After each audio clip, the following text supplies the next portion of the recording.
welcome back to the EOC Podcast. It's a pleasure to have you with me today.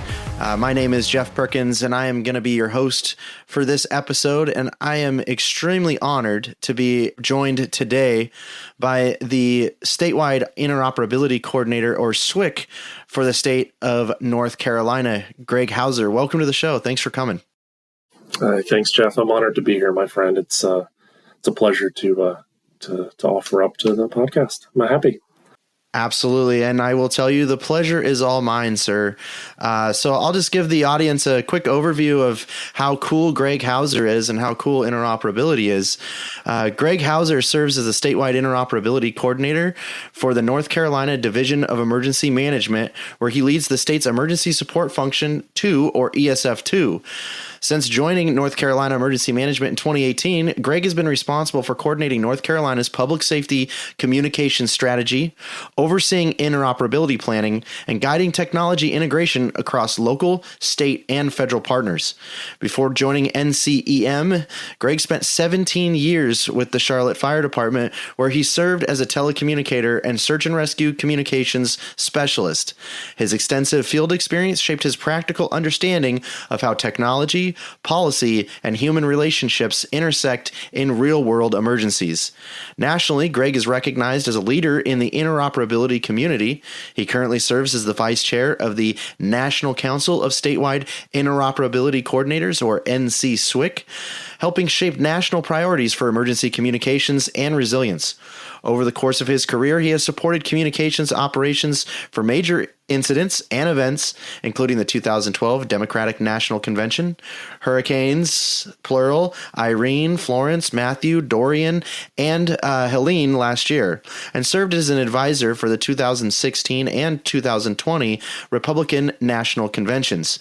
Originally from Beckett, Massachusetts, Greg earned his bachelor's degree in fire investigation and fire administration from the University of New Haven in Connecticut, and later completed the Community Preparedness and Disaster Management Master's Program at University of North Carolina, Chapel Hill. Known for his calm leadership, deep technical knowledge, and people-first approach, Greg continues to build bridges between disciplines, ensuring first responders stay connected when it matters most. Greg, that is a very, very impressive resume, sir. And 17 years at the city of Charlotte. You must have started when you were 8. It seems like forever ago. Actually, I started on September 5th, 2001, so just before 9/11 happened. A small town kid trying to get into the big city, big city fire service, landed in Charlotte with some friends, luckily. Started off as a telecommunicator, and I just had a blast. It was a great organization, is a great organization to work for. Got a ton of experience. And the cool thing about working for the Charlotte Fire Department was if you had an idea, they gave you the room and the flexibility to kind of put it on paper, give that elevator pitch to a executive level leader, and then run with it. So great opportunity for growth there at Charlotte Fire. And then the time came for the opportunity for this position here at the state of North Carolina. So. Yeah. Now, Charlotte, those guys, you see those blue Charlotte Fire shirts, sometimes all over the country and even sometimes all over the world doing all kinds of different rescue work. So were you involved in any of those like deployments or any of those outside the city type response activities? Yeah, sure. I was. My first one out was a hazardous materials incident in Great Falls, South Carolina. So a little bit down I-77 there. They had a huge hazardous materials incident there. I was kind of unfortunate, but that was our first exposure. And thankful to Operations Division there and with the fire department, they said, let's bring this kid along and see what he's made of. So went down there. I remember checking out a reserve battalion car and just kind of trying to keep up with the engine ladder, just trailing down the highway. So that kind of blossomed the tactical communications program there. And same thing, got a phone call. Tropical Storm Nicole was our first time out, or my first time out with the Swiftwater Rescue Team. And that was an amazing experience, just trying to figure out, not only technological problems, but just, getting uncomfortable in a space where you can't control anything. It was a great learning experience for me. I got to witness a lot of amazing things. The teams did a rescue off of a bridge where a tractor trailer kind of flipped off there into the water. Really neat. It wasn't hugely technical, but it really laid the groundwork for me to start thinking a little bit more tactically in my career, and open my eyes to a statewide response, or at least getting out there and having a communications or a technology presence in the field with the folks that are getting in those crazy situations, breaking rocks and jumping in the water or flying around on helicopters. So that was a great experience. And then that led to communications unit leader training. I was afforded a great opportunity by Deputy Chief Jeff Doolin. One day just called up into the alarm room and said, "Hey, kid, what are you doing, next month this time?" So 2007, I was afforded the opportunity to get to Atlanta and attend one of those first COML classes, communications unit leader classes. Way out of my league. I had no business being there, but I learned a valuable lesson. Keep your mouth shut, your ears open. You'll probably learn something, which I did. I met a lot of my mentors there. So Dan Wills and Randy Kerr and Michael Paulette. Those are the folks that really, and I think, your listeners, and, you may have experienced this, but, you see those people in your career, you just kind of look at them, you're like, I think I want to be this person. I think they've got it together. They present themselves very well. And I really had a great experience there.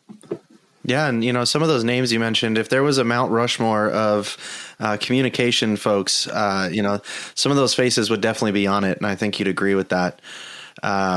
So, well, you've been, in public safety communications now for over 2 decades. So from your early days, at Fire Alarm, with the Charlotte Fire Department to your current role as North Carolina SWIC, or Statewide Interoperability Coordinator.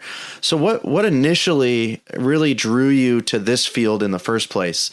Because you did that, I saw that you had some fire education, but what actually brought you to emergency communications, and what's kept you passionate about it for all these years?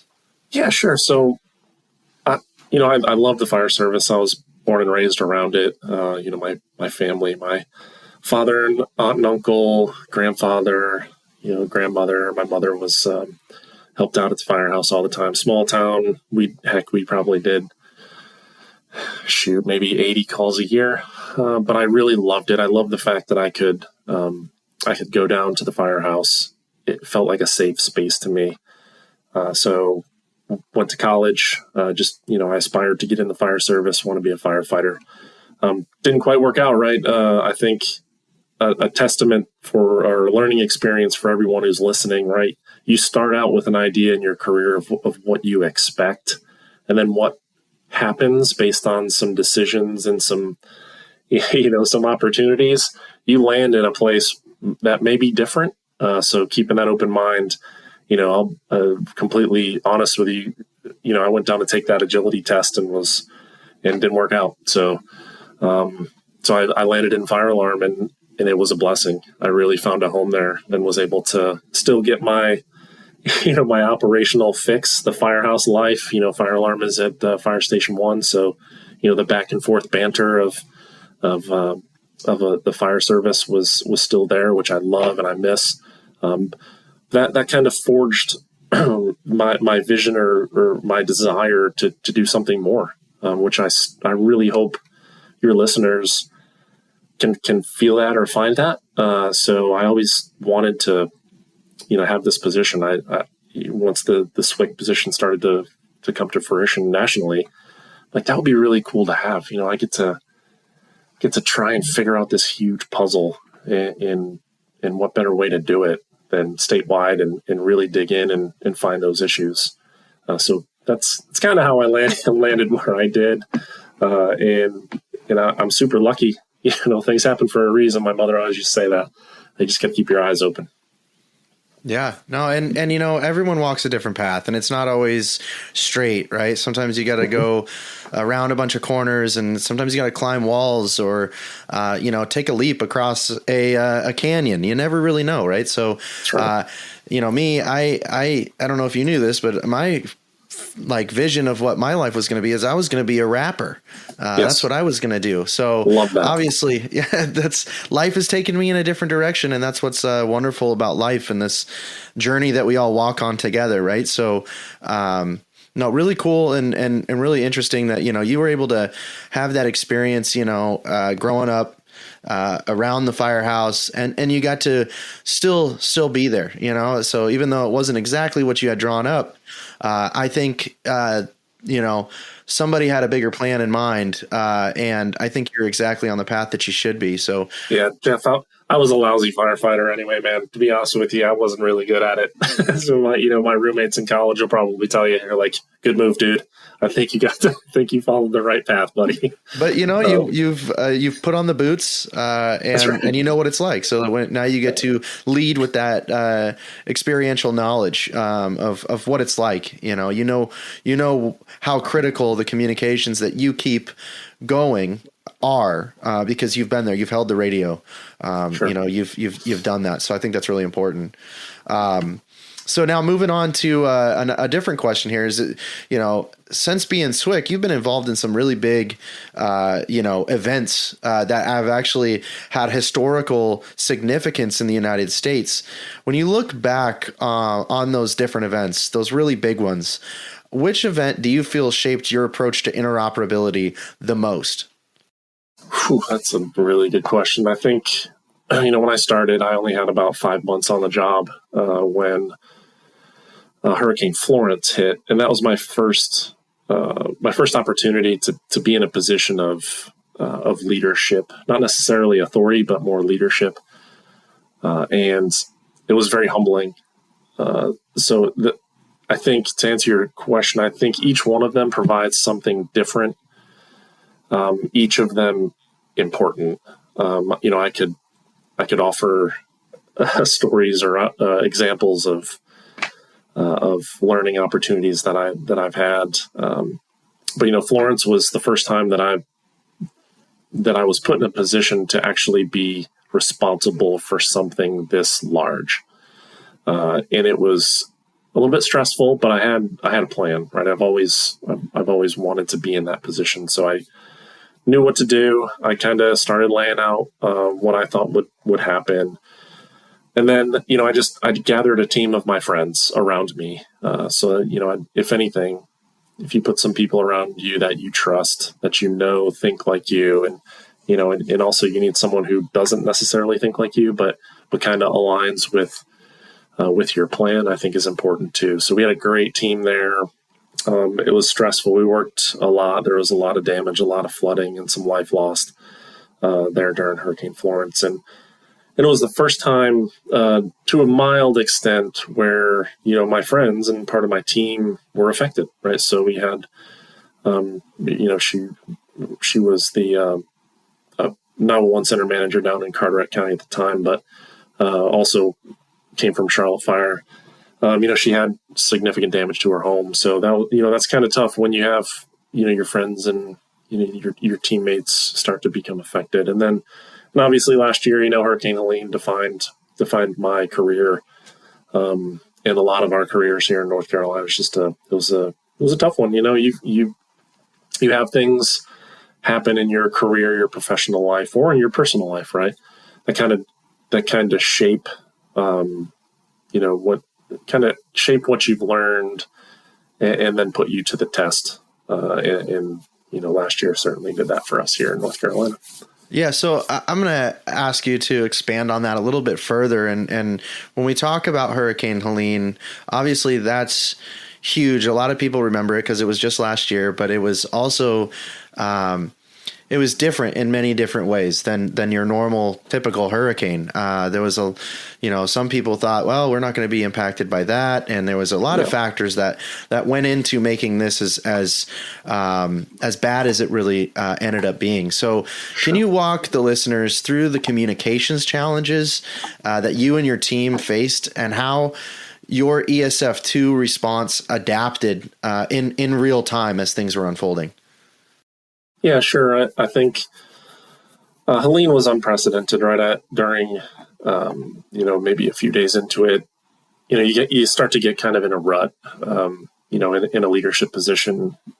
And I spoke to one of my other mentors, back in Charlotte, retired division chief. So I called him up. I was like, I'm struggling here. I need a pep talk. And he's like, this is unimaginable, Greg. So you gotta walk it back a little bit, and you gotta start, taking one piece at a time, and then, coming up with some type of action based on what your plan is. So to give you an idea, at one point we had 19 counties in Western North Carolina that were greater than, don't quote me on this number, but, they were greater than 70% degraded in comms. And we had 4 counties that were catastrophic loss, so almost zero communications. Publicly, zero comms. There's no cell, no wire line communications. I think the estimate was over 1,700 miles of fiber line. That's the stuff that's either buried under the ground or, on a telephone pole, was destroyed, completely washed away and destroyed. So that was kind of the direct impacts. But leading up to Helene, we've had some experience, in our world, Jeff. You look upon after action reports from previous incidents and events. So we had some experience of there was Hurricane Fred that ran up into that area of the state in Haywood County and really hurt those guys in a certain community there in Haywood County, which is right on the Tennessee border.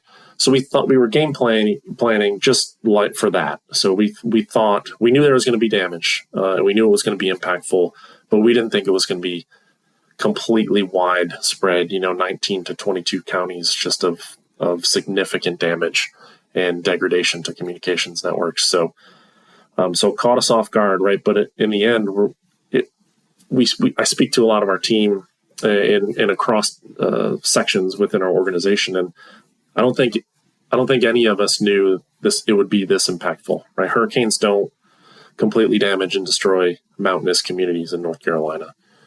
So we had to, I think it was the 25th of September, I had to write a hazard assessment, part of our lead up into a hurricane or any type of activation for the Emergency Operations Center.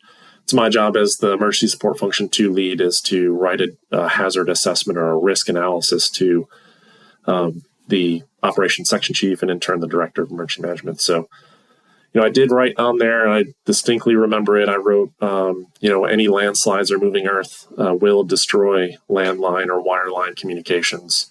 That includes AM, FM, TV, all of those things. We anticipated degradation. So we had an idea. But I did report we had no gaps or unmet needs. So looking back on that, it's kind of laughable that, almost 30 hours later, we would have all gaps and unmeasurable unmet needs.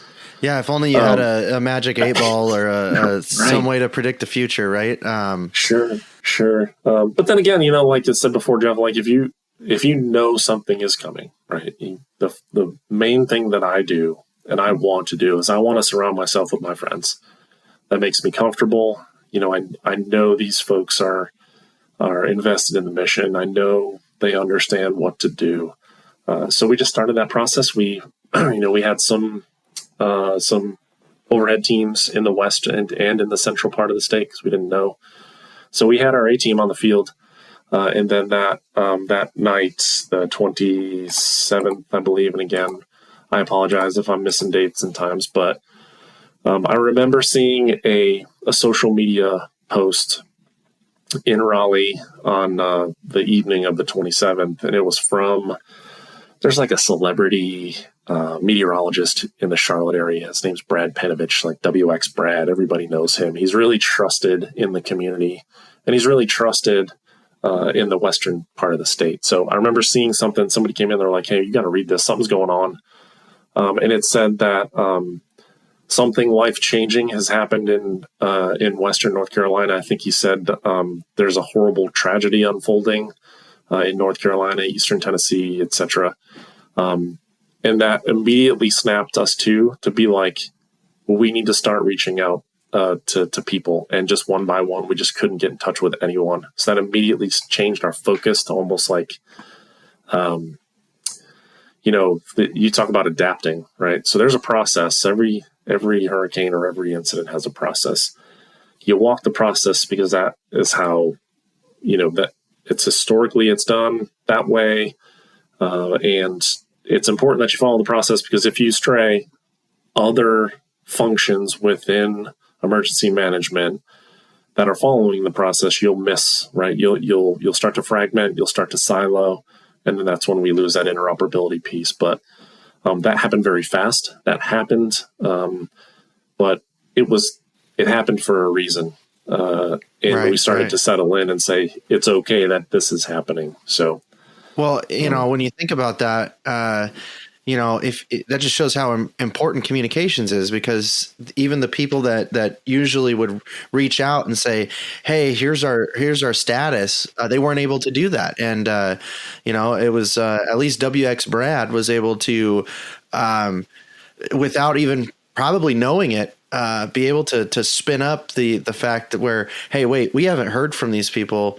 Yep. They might need help. So have you talked to WX Brad since then to let him know how impactful he actually was with that post?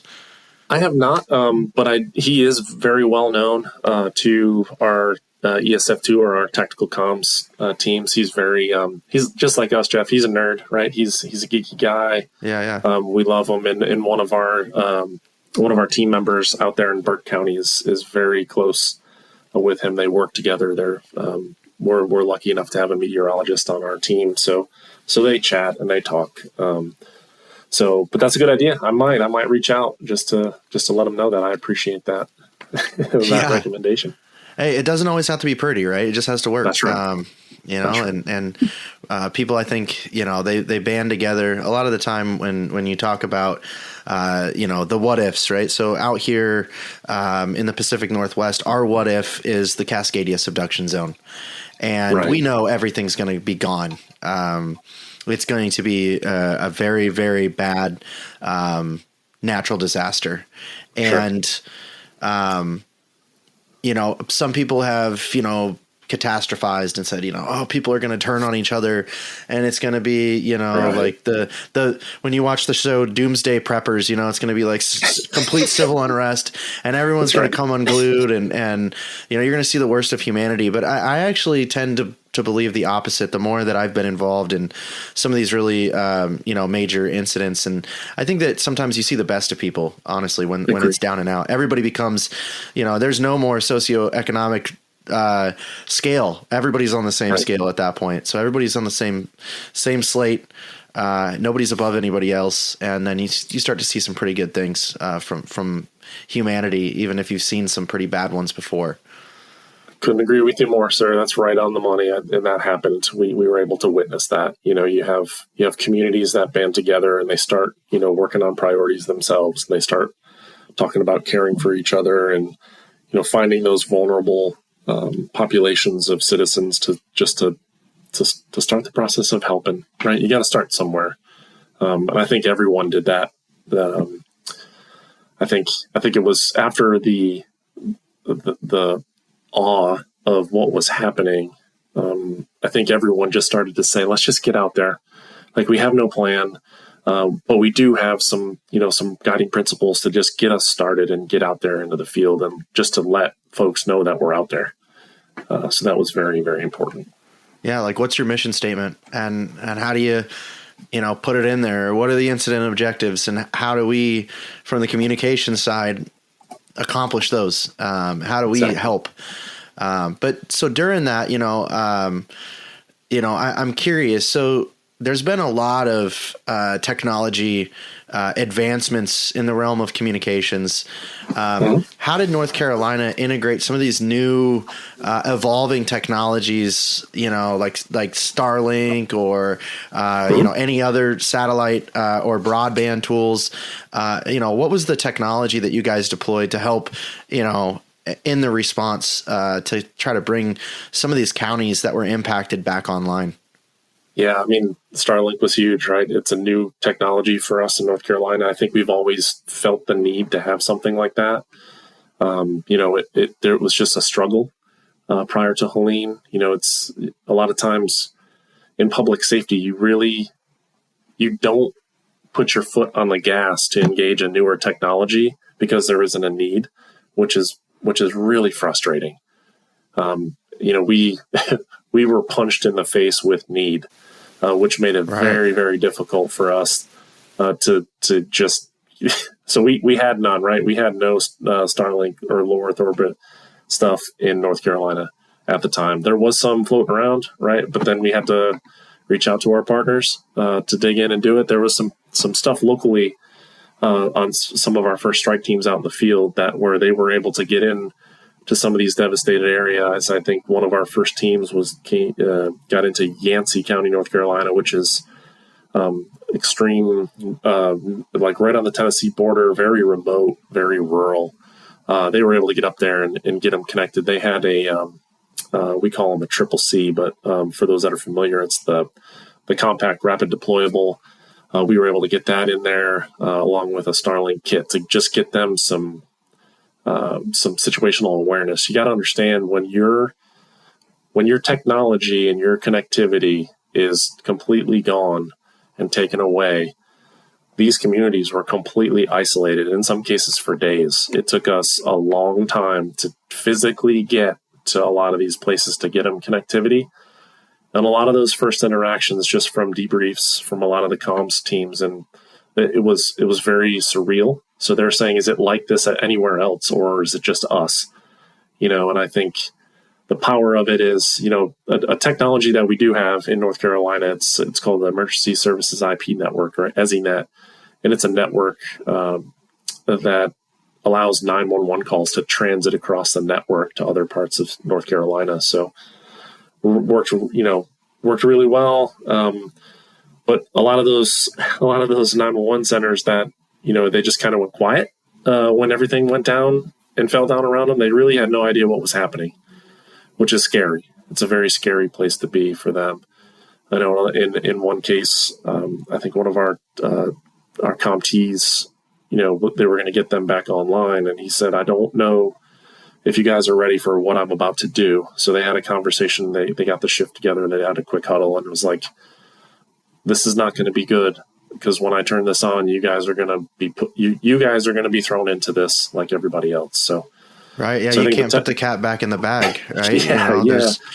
Once you unstick that bottle, it's all coming out, and there's going to be some. You're not going to be able to erase what you're about to hear and what you're about to experience. So, human factor is huge on that. Yeah, totally. We have we use Bridge for Public Safety, and just to have that information collaboration piece. So that worked out really well. But I think this for us, and I appreciate technology. I think for us on this one, it was more, that human interaction to start, and the technology and getting them back up where they need to be was kind of second. And that's not traditional and not the way it is supposed to go, right? We're nerds. Our job is to tinker with things, spread the gear out in the field, and get the incident commander what they need, get the emergency manager what they need. A lot of the stuff that our teams did out there was, I guess, getting those officials, that continuity of government, just to make sure they had proof of life on people. Let's start there first before we start thinking about a response or some type of, action. So it's crazy, man. Like, I'm not gonna lie, that's it was completely unorthodox, but they did great work, right? It was pretty amazing stuff. Yeah, absolutely. I agree. And hats off to them that, the people that were involved in the response across all sectors, right? Because this was a full operation. Every ESF was activated, right? And so everybody in their lane probably experienced something similar to what ESF2 went through, but you guys were unique in that. And I think that, making sure that you just acknowledge the fact that these are people.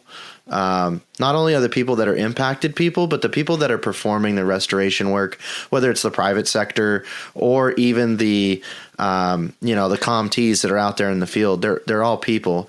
And they're all connected, just like you had said, I think it was Hurricane Florence that, you were directly working with somebody who was a victim of the storm that you were responding to. So when you think about it, you're all neighbors, and right. It all comes back down to that. And just because I've known you, I've known that you've tended to emphasize relationships over technology, once or twice or all the time. What's your approach to building trust and collaboration among local, state, and federal partners? Because they can all have different needs, priorities, and trusts. Oh gosh, man, I love that, Jeff. That's a great question, man. And I think trust is an interesting thing. There is a lot of, you can't just walk up to someone and be like, hey, I trust you. Like, what are we going to do? Whatever you say, I'm going to trust it. Like there's more to it than that. You gotta be honest. I think, you can't hide bad news. I think a lot of times, we have a tendency to try and protect each other. I don't think that's trust. I think I think the ability for you and me to be honest with each other if something is not going right. I think the more that my team asks for help, the more I trust them.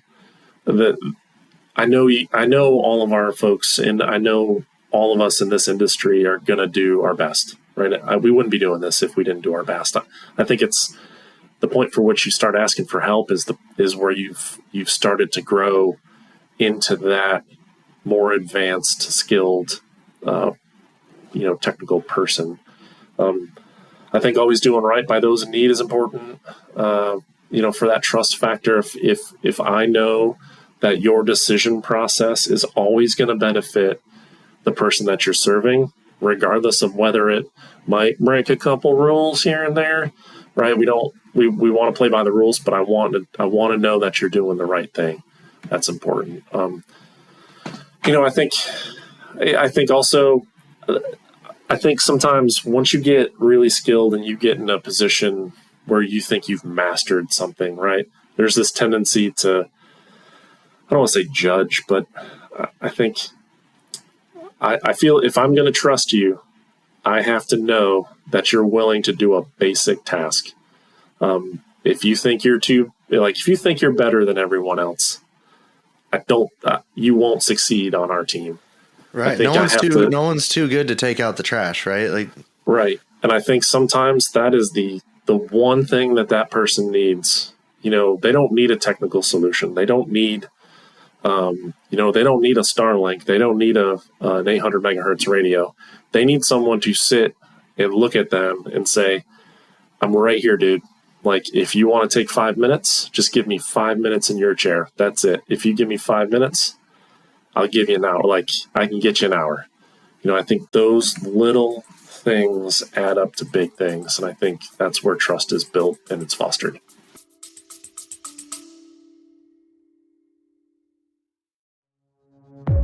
Fire, flood, blizzards, tornadoes, blackouts, earthquakes, wildfires, hurricanes. When disaster strikes, it's not up to luck. It's up to you. You can't predict the next emergency, but you can prepare for it. Keep your family and yourself safe when everything else falls apart. At the Sapper Company, we build mission-ready survival kits and first aid kits for every situation. From one-person essentials to 10-person family and team kits. From one-day outages to weeks off the grid. Don't get caught unprepared. Visit sappercompany.com today and be mission ready, because when the time comes, readiness is everything.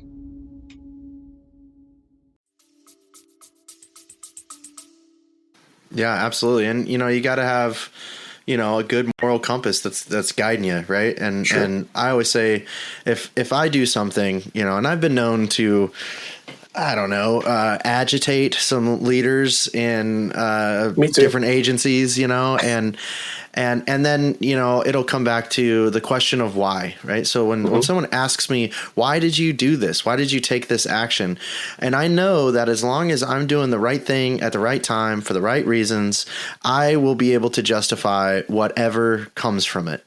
And I know that as long as that guides me, I can take those actions and those liberties, so to speak, to, okay, maybe this isn't how we always do it, but this is the totality of circumstance, and sure.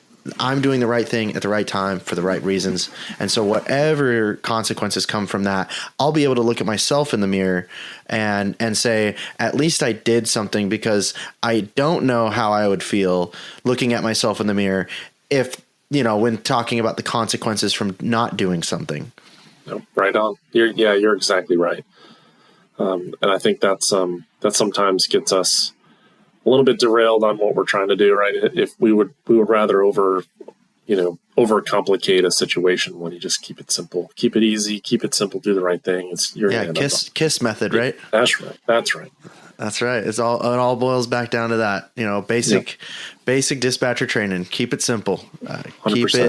Keep it super simple. So I've been told interoperability isn't just about radios. What is interoperability all about? Oh gosh. Yeah, that's great. I think interoperability is the ability to walk up to someone that you don't know and introduce yourself. I think that is the beginning of interoperability, right? Human interoperability is more important than two radios working, from disparate systems, working on a similar I get all that. That's important. That is interoperability as a noun, if you will. But I want to be a broker of relationships. I think if I see a problem as the statewide interoperability coordinator, if I see a problem with agencies not quite lining up where they need to be, or maybe they have a disagreement, I want to help. I want to get in the middle of that. Or I want to have the tough conversation, because I know that a lot of times we're just not speaking the same language here. Like, the intent is almost always the same. The end goal is almost always the same. So to me, interoperability at its core is a disagreement leading into a solution, and add some technology in there, and we got it. So let's say, you have limitless budget, right? You have all the money in the world to fund like a rural resource limited agency that's trying to build a sustainable interoperability program. They're struggling. They can't maintain a COMU on their own, but you have a limitless budget. What would you invest in for that particular community trying to, build out this interoperability program? Yeah. No, for me, patches and t-shirts. Yeah. First, right. Pride and ownership. You can do a lot with pride and ownership. I came from a town of, 600 people. To be seen is important for rural North Carolina, for rural America in general, right? The need is exactly the same. It doesn't matter if you're in downtown Durham, North Carolina, uptown Charlotte, or if you're in, Burnsville, North Carolina. It is super important that if you have the right people in Burnsville, North Carolina, they own it and they're proud of it, and this is a real example. A very, very rural county brought their command bus to a one of our first command rallies or communications vehicle rallies long way back. And it was like one of those small school buses that they converted. And they were so embarrassed by it. And I'm like, get that thing up here, front and center. And we had, the Charlotte Fire field comm team working on it, the Greensboro Fire's tactical comms guys who are all-stars, like all these people. We used that one, and we all formed around it. And the pride that they left with was unmeasurable, man. It was really That's cool awesome. to see. So, like, you have that. If I had an unlimited budget, yeah, I would get them a new truck. But I think if you can get them a bag with Velcro so that they can walk into a room of training and it says, I'm from small town, I'm from small town, North Carolina. People are going to be like, where's that, man? And there's your conversation, there's your interoperability. And then they start trading, and then it's a competition, and then stickers start flying everywhere. They end up in precarious positions. It's amazing when you empower somebody and you make them proud and motivated what they can do. They'll fill in the rest. They'll find something. They'll turn a school bus into a comms vehicle, right? Totally. So the investment in, I think, making that community proud, I think that's definitely the way to go, because then they'll do the rest, right? They have the pride, they have the direction, right? The motivation, and then collectively as a community, they'll figure it out and they'll do some really awesome things. You just got to believe in them, give them that push and give them the ability. Totally. A lot of times they're going to turn down whatever you want to give them, right? That's just the sense of community. You're like, somebody needs it more. You're like, come on, guys. Like, yeah, you're exactly right. I love it, but it's okay. Like, it is okay to accept, this gear or whatever it is that fell off the back of the truck. Yeah, absolutely. 100%. Patches and t-shirts. I like it. So what do you see, like, the role of a SWIC, nationwide here, not just North Carolina, sure, but not only nationwide, there's 56, correct? Correct. Yeah. 50 states and 6 territories. Yep. There you go. So what do you see as those SWICs' role in the next decade, especially as AI is, cybersecurity challenges, broadband, becoming more prevalent and everything. So what do you see as the SWIC's role in going into the next decade? Do you see it diminishing? Do you see it expanding? What's your opinion on that? That's a good one. Yeah, darn. I think so. You're not going to like this, Jeff. I think it depends, right, where you are. So like our friends in the Pacific, in Commonwealth, Northern Marianas Islands or Guam, like it is very different. Interoperability challenges out there are very, very different than they are in, say, Oklahoma or New Jersey or Oregon.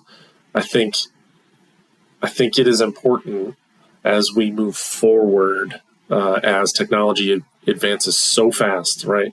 We've got to remain relevant. We have to remain in the conversation.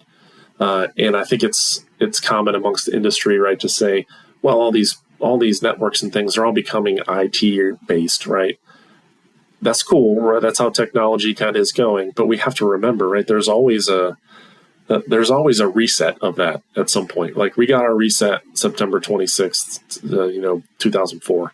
That was our technology reset. That's where we became relevant. So I think there's every state, every U.S. territory, District of Columbia is going to have that reset moment. I think preparing for it, trying to play ahead, manage the consequences, and kind of forecast what that looks like as the threat develops is very, very complex. So I see the SWIC position becoming more analytic. I see us being more, I think, as a group, some of us already are, but more of a resource to executive and elected officials. So executive level people, not only in public safety, but in the community. So I think how these larger entities in our states and territories are becoming more technologically advanced and more integrated into cyber type things. It's becoming very complex. I definitely think The roles have to expand. The personnel have to expand. One point of contact per state and U.S. territory ain't going to get it. There has to be offices of interoperability, and even what we call it is probably going to change because it has to. Right? We have to evolve. Threats evolve. We got to stay ahead of the game. We got to keep trying to predict and stay one step ahead of that next big thing.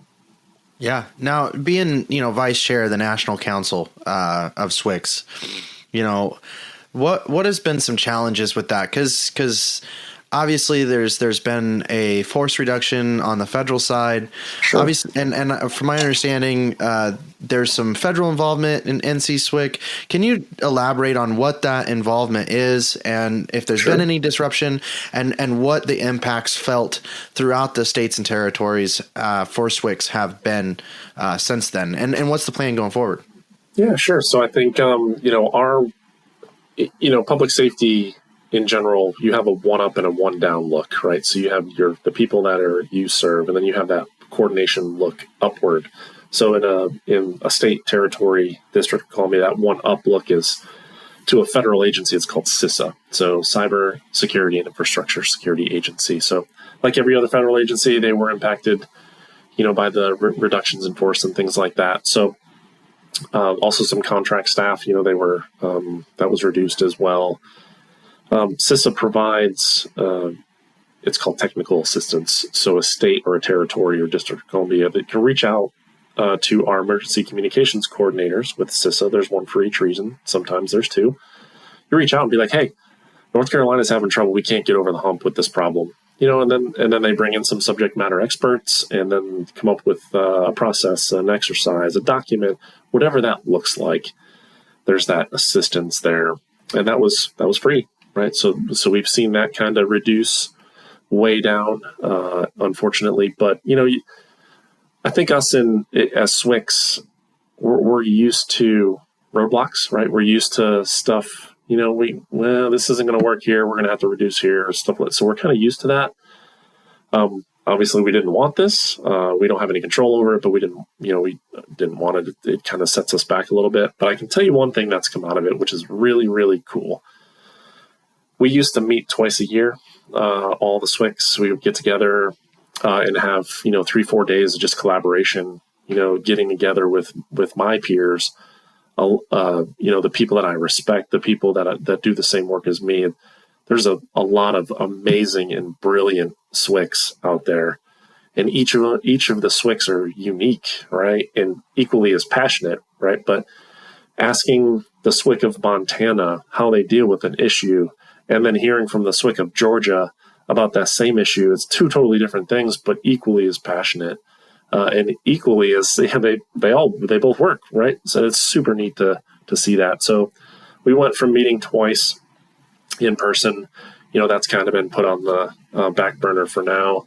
But we were meeting every other week virtually, and now we've kind of pushed to once a month, but we take a couple hours once a month and we just chat. We have 30 or 40 of us on the line, and we just talk about what keeps us up at night. And it's really cool. We've picked up the correspondence and information sharing to kind of fill the void where previously we would reach out to our federal partners and say, hey, is anybody else doing this? We've just kind of had to adjust course just a little bit. And we just, shoot out. We have a distro list and we'll say, hey, is anybody seeing this? And then there's a reply. Connecticut replies, and Maryland, and then Arizona. So it's pretty awesome to see, man. It is. And it's fun. There's some great folks. We cut up. I miss them like it.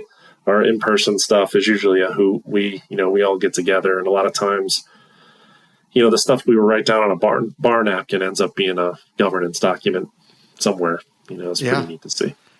No, that is pretty awesome. And, it's like, the feds, they helped kind of establish it. Right. And now it's there, and now it exists, and it's too big to just die. And it's too useful to die. So you guys are now keeping it alive as SWICs. And, it is whatever you guys put into it collectively. That's right. And so to keep that going and keep that, collaboration alive and working for the greater good, I think is really impressive. And it really shows that, because of course this is just one aspect of what, the federal reduction has had impact on, but this shows resilience, right? And so Absolutely. I think this could be a model to other, disciplines that are kind of experiencing a similar thing, that, hey, just because the feds are stepping back a little bit, doesn't necessarily mean that your work is over or that you need to just pack it up and that you're done, right? There is a tomorrow, and you can still keep going and functioning.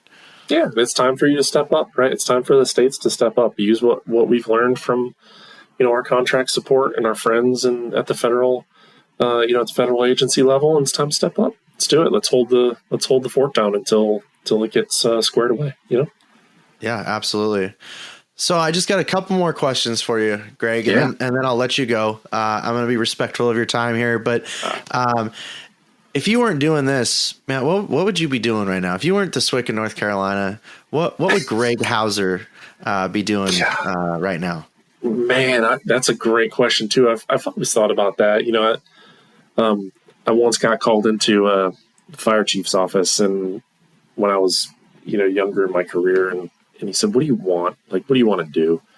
I didn't really understand the question the way he was asking it. The fire chief of a metro fire department. He meant, "What do you want out of your career?" When I just thought, "What do you want?" So I said, "Sir, I want to play golf every weekend and get paid." And he said, "You are an idiot, dude. I'm not asking you that." So in other words, he was asking me how I wanted to progress in the organization, and I was like, "I just want to play golf and get paid." So, so I kind of realized that. But I've always loved playing golf. I don't get to do it much, but man, I would have a great shtick, dude. Like every week they're in a different city. Like wear a law enforcement shirt or a fire department shirt for that city or that area. EMS organization. Have one of my college buddies or high school buddies carry the bag and do that. I'm not all that good, but I have a blast doing it. Well, every public safety agency has training polos, right? So, and that's what golfers wear. That's right. Every town you're in, where the local police departments, what they would wear with 511s. And who knows, maybe you could convince 511 to be a sponsor and they can make some golf pants. You never know. That's right. We'll start. I still have to learn how to play golf well enough to play every week and get paid. Hey, just keep working at it. That's right. You'll get there eventually. That's right. The last question for you, Greg, and then we'll close out this episode. But if you could give one piece of advice to the next generation of emergency communications professionals, and yes, there is a passionate group of young people that are passionate about public service, public safety. That's in high school right now and college right now. It's really impressive to see. Actually, I think we have a big tide of public servants that are going to come into the workforce very soon. So, what would you tell them right now as to motivate them to keep them on that path? And what would be your advice to them? Yeah, I think be patient. Number one, learning and progressing as a professional. You're getting the education now that is super important. When you get out and you get into your profession or a career, it may not be where you want to land right now, but I think what I learned is be patient, listen. You may not understand what people are talking about, and that's okay. You don't have to be necessarily in the conversation. Sometimes just overhearing two really smart people talk.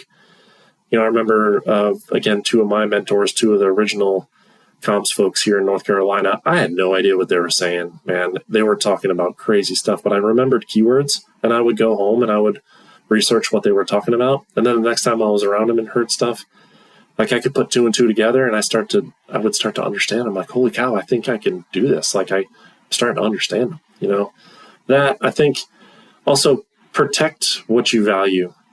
You don't have to conform just to be worth something. It's okay to not agree. It doesn't mean you're being excluded or I think disagreement is important, especially in adult jobs. Sometimes we get afraid of that. We're afraid of doing that. And I think last, give yourself some grace. You're going to mess up. It's okay. It's okay to screw up.